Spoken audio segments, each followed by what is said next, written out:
said in yesterday's video, I thought Trump knew how the media works and was a master at using and manipulating it. That was one of his selling points, right? In the primaries? That he knew he could control the media. It would be different from any other actual Republican candidate. Trump is a media guy, right? So are we now to believe that the same man didn't know precisely how his law-abiding gun owners may just go Hillary hunting witticism wasn't going to be covered by that same media? Seriously? Please. He's providing media cover for Mrs. Clinton in order to get her elected. Period. That's the fact of the matter. So this whiny complaining and, oh, media bias. Yeah, welcome to the party, pal. I mean, Leon Wolf at Red State is right. This is just getting tiresome. The Trump campaign has started to use the excuse of media bias in the same way that spittle-flecked liberals used to use the word Diebold to explain why they always lost elections, because they couldn't face the possibility that the public was rejecting their ideas and their candidates. After his Second Amendment people comments Tuesday night, the Trump campaign went into immediate blame the media mode, faulting them for having the gall to record his words and broadcast them to the world. And in fact, the media didn't know that was coming. Do any Trump supporters want to make the case that the media knew, that they had advance transcripts that Trump was going to say that? About the Second Amendment supporters may do something about Hillary Clinton if she appoints Supreme Court justices to take down the Second Amendment. I was totally off the cuff. The media covered Trump, A, because he's a major party presidential candidate, but B, because he's Trump. You know, I mean, if you are a Trump supporter and you agree with your candidate that all media coverage is good media coverage, then you can't complain about this, because this is what Trump does. At least when he's not chained to a teleprompter, which they can't keep him chained to a teleprompter for more than a few days at a time. I mean, does liberal media bias exist? Of course it does. It has since before I was born 52 years ago. Liberal media bias is a fact of life. That's frankly why I get bored by hearing fellow conservatives bitch and moan about it. It's like, okay, yeah, I get it. Media bias, of course there's media bias. The left is biased against the right. The media is controlled by the left, biased against the right, biased against the GOP, biased against conservatives. You know, that's the background. That's like, whoa, the sky is blue. Who knew? You know, you got to adjust to that and move on. Figure that into your equation. I mean, is liberal media bias the reason Trump is getting his ass handed to him by Hillary Clinton right now? No. Trump himself is responsible for the virtually endless stockpile of ammunition that he has given to both the media and the Democrats and La Clinton Nostra to use against him. People don't dislike Trump because the media told them to.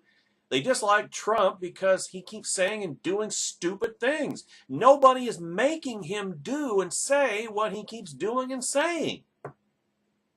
That's all on Trump. I mean, Trump is the gift to the media that keeps on giving. The Republican presidential nominee going out there and saying everything that the left has always accused conservatives of believing. And he's just, which of course is one of his core purposes for being in this campaign.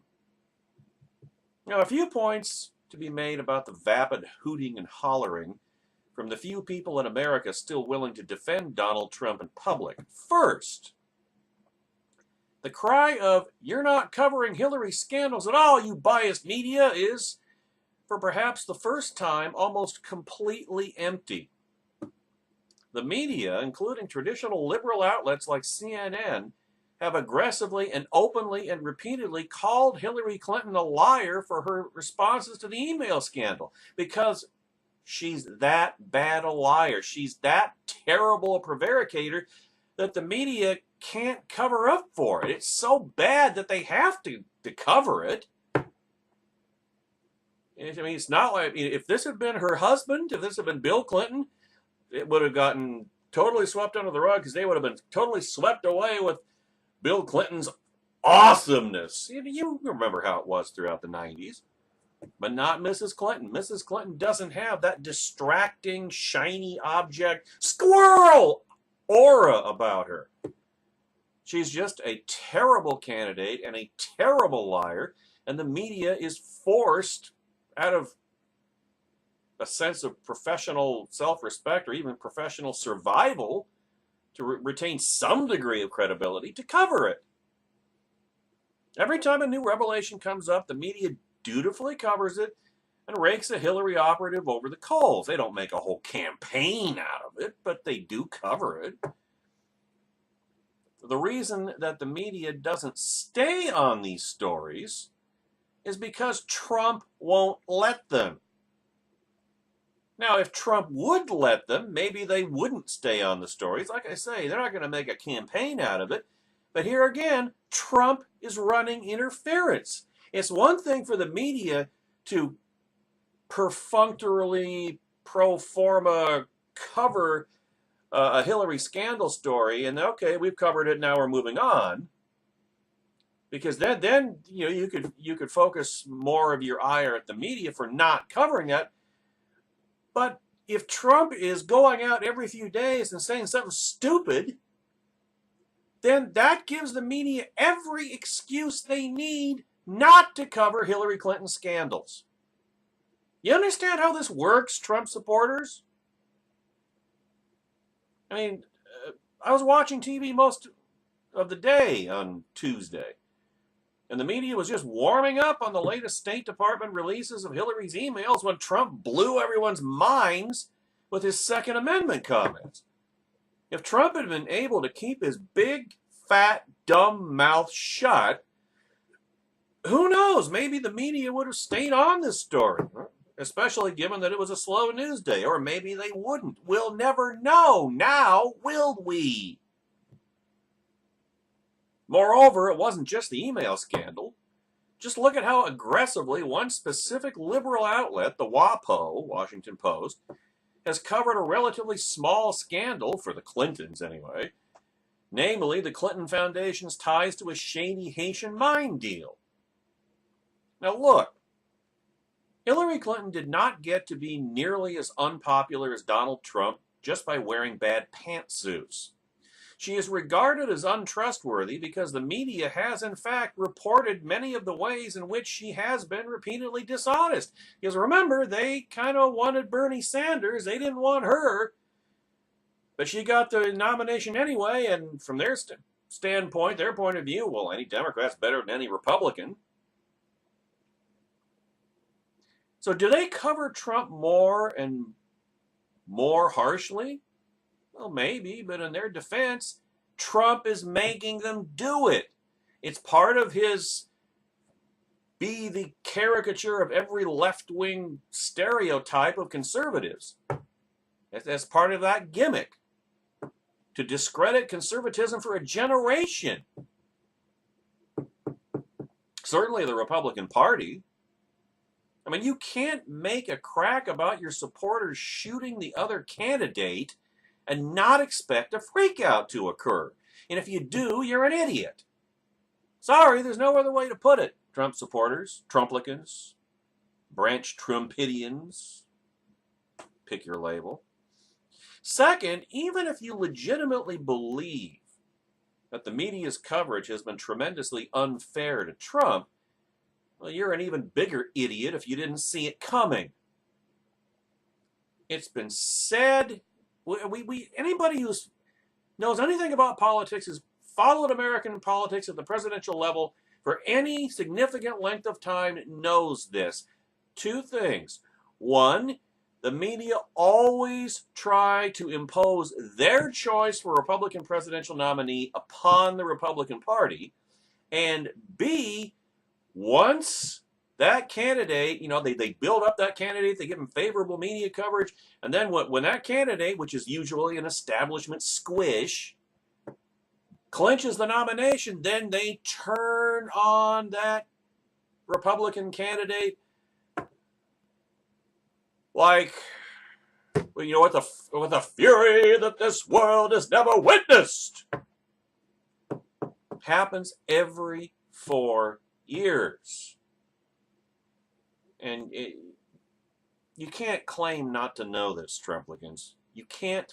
Did you really think that Trump was going to be immune from that?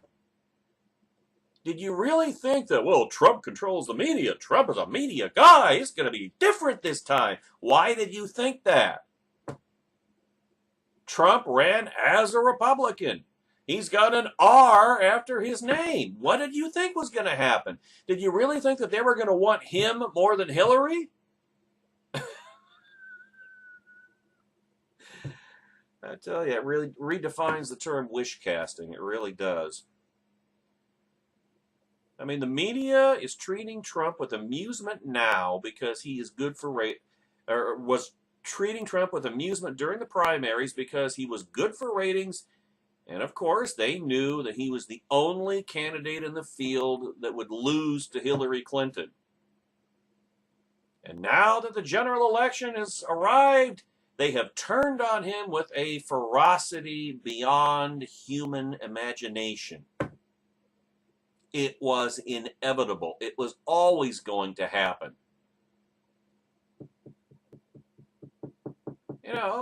Red State said it, National Review said it, I certainly said it. Any conservative should know this instinctively. But these warnings were ignored by both Trump and his supporters. For them to complain that Trump has to deal with media bias now is like a swimmer complaining that there's water in the pool slowing him down. Media bias and double standards applied to Republican candidates is one of the specific things Republican voters should and must and have no excuse for not having taken into account when voting for a candidate in the primary, because it isn't going to go away anytime soon. It's never going to go away. And it has a real effect on public opinion. Get out of your damned bubbles. Your existential bubble where you just make things up and it's your safe space. Stop being special snowflakes. Trump supporters are as bad as the left in that regard. This is real life, or as Morpheus said it in The Matrix, welcome to the desert of the real. Republican candidates have to be better than their Democrat counterparts because of the media. Democrats have a wide margin of error. They have a canyon-esque margin of error. Republican candidates don't. Republican candidates have zero margin for error. Republican candidates cannot make mistakes. Republican candidates cannot screw up. They have to be perfect. Absolutely perfect.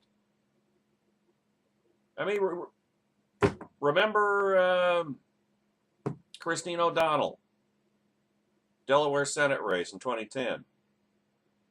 Perfect case in point. How about Todd Akin or Richard Mourdock in the Missouri and Indiana Senate races in 2012, respectively? Remember that?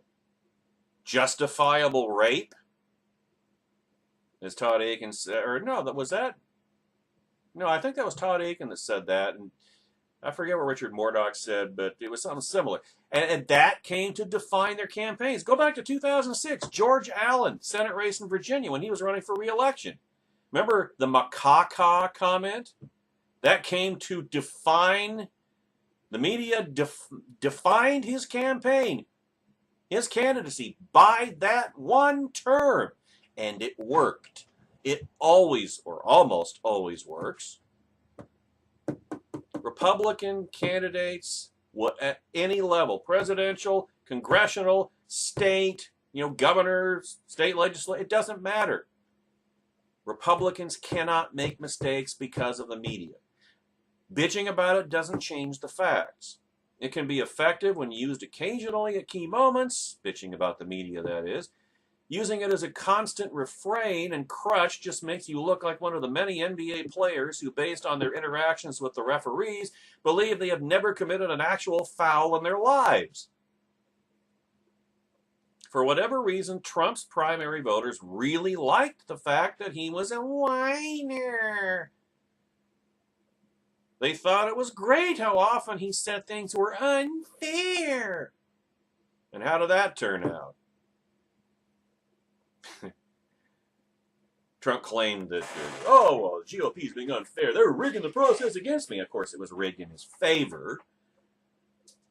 And, this was another area in which what worked in the primaries set him up for disaster in the general.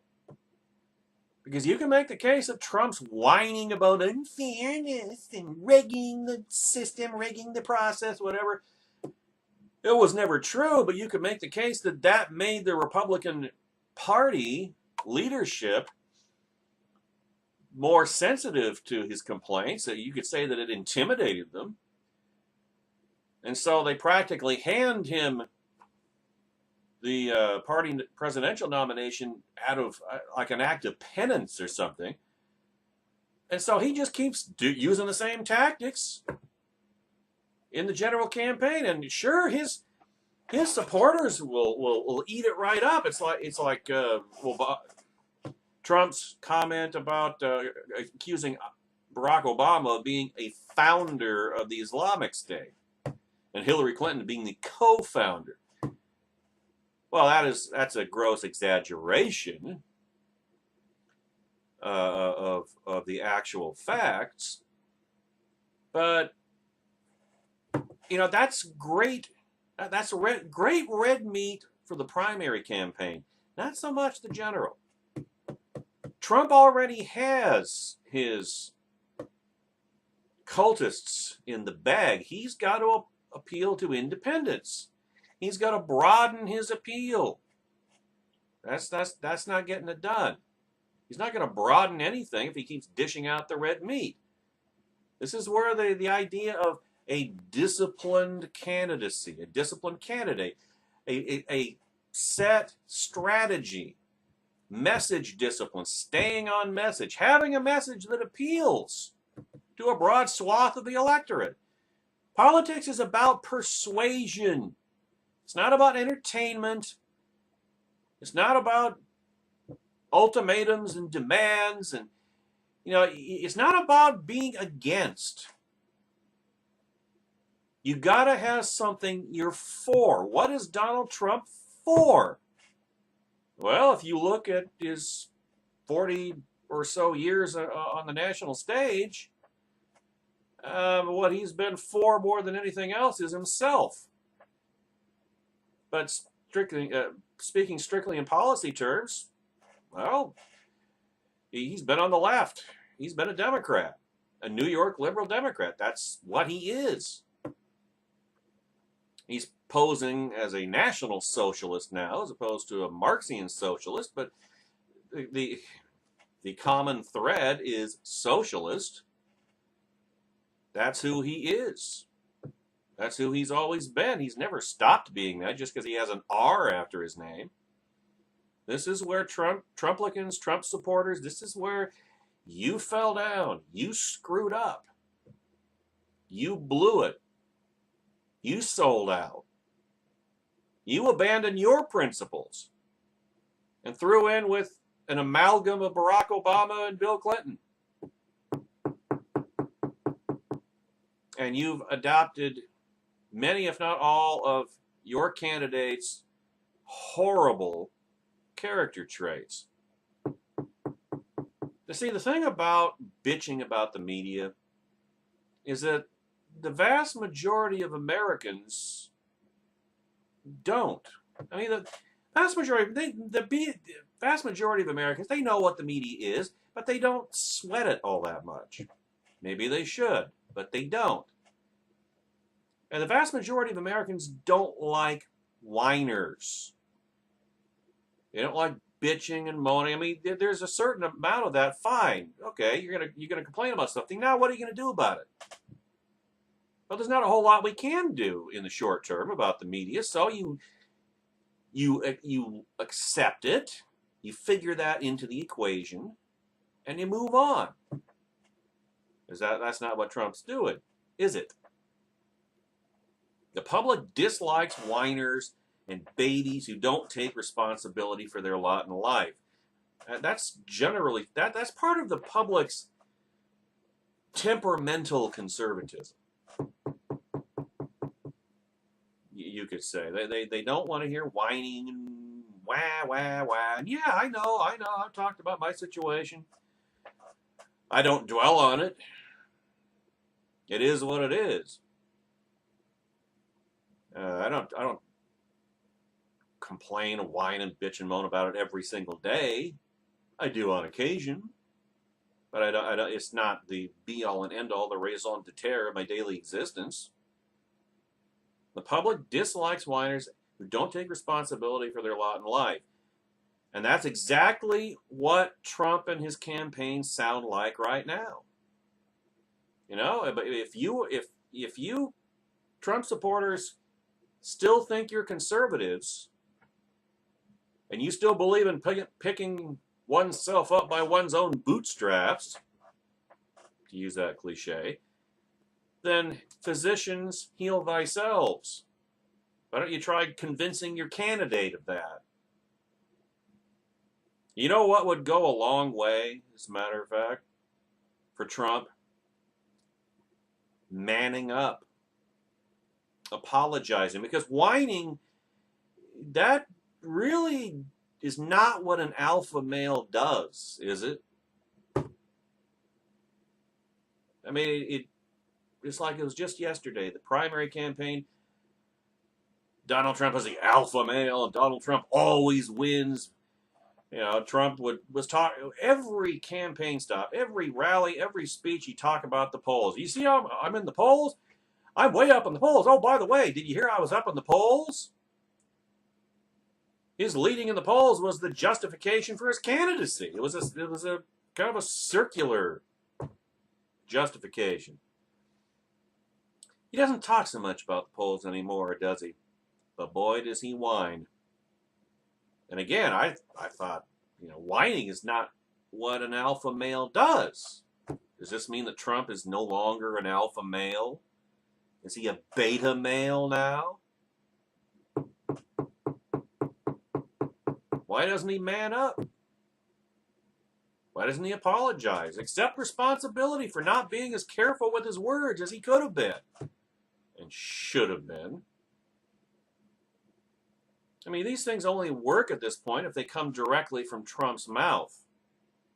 And if anybody thinks Trump is capable of public contrition, you're going to be waiting a long time for that. I mean, he said in an interview just last night, I believe, I think it was on CNBC, where he was asked, you know, how will you react if you lose in November? And he was kind of, Now maybe that's an act. I mean, because you know Trump is, Trump's brand is winning. He can't withstand not winning.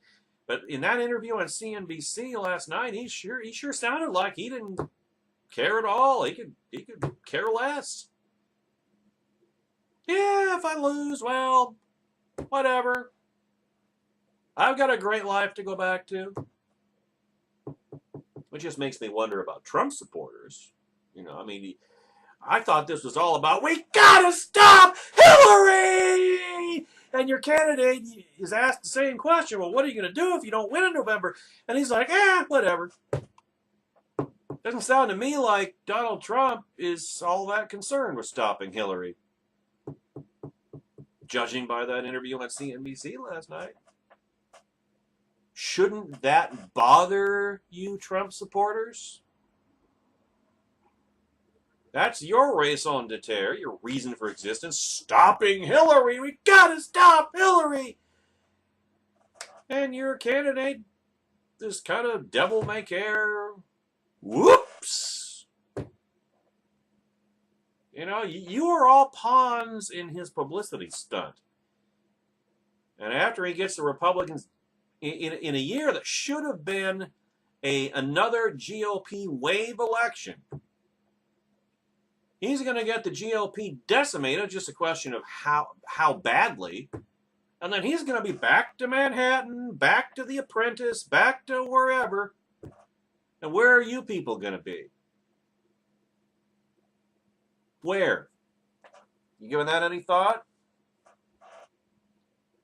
Or are you going to remain Trump's mini-me's long after he has gone back to Manhattan?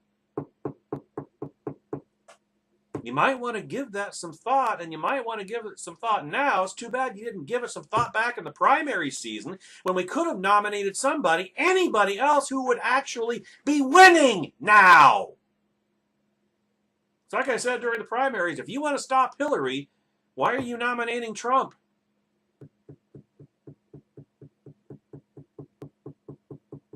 But you know what would work even better, Trump supporters? Would be if Trump would just stop handing the other side weapons-grade ammunition just when Hillary is about to have a meltdown. However, if Trump were capable of doing any of these things, you would think he would have displayed that capability by now. And he hasn't because he can't. So now we just get to watch the death spiral continue and take untold numbers of actual Republicans with it. But there's no questioning whose fault that will be.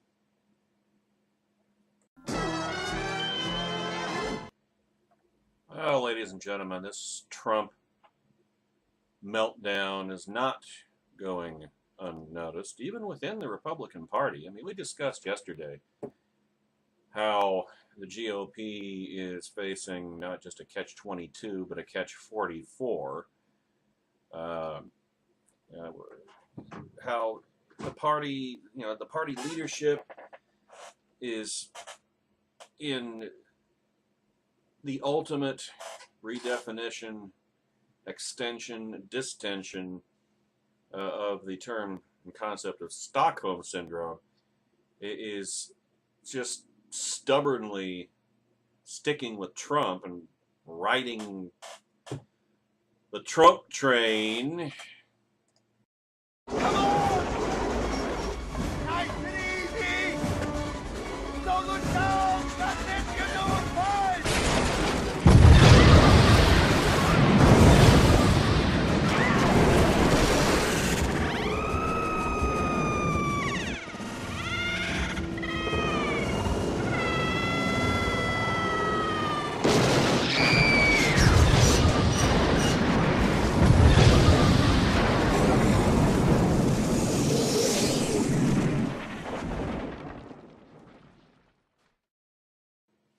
Into the ground like that guy who was riding the nuclear missile into its target at the end of Dr. Strangelove. But there are a lot of other Republican officials, maybe not at the highest levels, who have gotten tired of the whining, tired of the lies, tired of the sellouts and betrayals of principle. And quite frankly, they are terrified of what's coming. They're recognizing the electoral peril in which the entire party has now put itself. And dozens of Republicans have signed a letter insisting, not requesting, insisting that the Republican National Committee stop spending on Trump's crap campaign. Caleb Howe covers this story at Red State today. The presidential race, as we've already discussed in this very video, is not going well for Donald Trump or Republicans, and even worse, it's looking like things are going to get bad down ticket as well. Consequently, 70 Republicans have written an open letter demanding that the Republican National Committee divert money from the sinking ship, the Trump-tanic, to the sinking fleet that allowed him to plant his flag there. Politico reported on that today. Quote, the letter comes as a number of Republican senators and high-profile GOP national security officials have come forward saying they cannot vote for Trump. We believe that Donald Trump's divisiveness, recklessness, incompetence, and record-breaking unpopularity risk turning this election into a Democrat landslide, and only the immediate shift of all available Republican National Committee resources to vulnerable Senate and House races will prevent the GOP from drowning with a Trump-emblazoned anchor around its neck, states a draft of the letter obtained by Politico. This should not be a difficult decision, as Donald Trump's chances of being elected president are evaporating by the day. Former Senator Gordon Humphrey of New Hampshire and former Representatives Chris Shays of Connecticut, Tom Coleman of Missouri, and Vin Weber of Minnesota are among the Republicans lending their names to the letter. Close to 20 of the co-signers are former RNC staffers, including Mindy Finn, former RNC chief digital strategist, Christine Iverson Gunderson, former RNC press secretary, Virginia Hume Onerfer, former RNC deputy press secretary, Beth Miller, former RNC field communications division director, Heather Lehman, former deputy press secretary, B.J. Cooper, former RNC communications director under 4 different RNC chairmen, and Patrick Ruffini, former RNC campaign director. Republican Andrew Weinstein, a vocal anti-Trump Republican, is one of the operatives organizing the letter, which began circulating earlier this week and is expected to be sent next week. Weinstein served as director of media relations for the Dole Kemp presidential campaign and was deputy press secretary to then House Speaker Newt Gingrich. Weinstein said that the letter is coming from people who want the party to protect its majorities in the Senate and the House. It's not an endorsement of anybody. Now the scramble, end of quote. The point is the scramble is on to protect the land we already occupy. You know, presidency, any chance of regaining the presidency died back on May 3rd when Trump effectively clinched the GOP nomination. So regaining the White House, that's been a dead letter for over 3 months. Now the goal is to try to survive with our Senate and House majorities intact.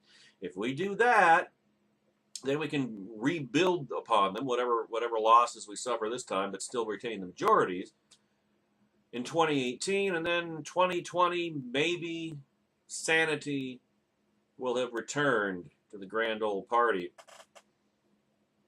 But in the meantime, here's a question for you to consider, ladies and gentlemen. What if the RNC, and this is a likely outcome, what if the RNC says no, as they are almost guaranteed to do? Ride that nuclear missile straight down to disaster, like the guy at the end of Dr. Strangelove. What if they stubbornly insist upon playing kamikaze with the entire Republican Party? Aren't there any voices of reason left in the upper reaches of the GOP? I'm telling you, Trump supporters, you better hope so. Because ultimately, The political lives we save by preserving what had been the party of conservatism will be our own.